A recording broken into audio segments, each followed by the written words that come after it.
everybody wants to know more about pricing. And while I'm not here to tell you specific prices in specific markets and sectors of the language industry, I want to talk about what influences the pricing in the interpreting market. I'm Sarah Hickey, Chief Interpreter at Nimdzi Insights. Number one on the list are mode and modality.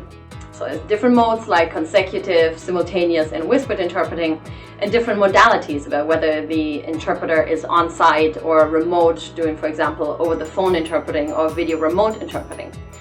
Something else would be the specialization. So this is about medical interpreting, court interpreting, community or conference interpreting. What also influences interpreting pricing is the geographical location. Are you operating, for example, in an interpreting hub like Brussels in Belgium or Paris in France? Because there's so much competition on those in those hubs that the pricing will be heavily influenced by that, as opposed to going outside of those hubs. Language rarity plays a role too.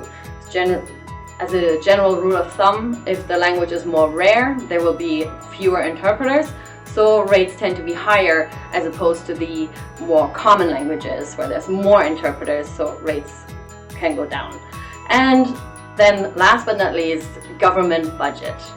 If you're operating in an interpreting market where the government invests more into interpreting and also the public service contracts, then rates tend to be higher as opposed to markets where government budgets get cut all the time. So as you can see, there's lots of variables, and I hope this has given you a better idea of what influences pricing in the interpreting market.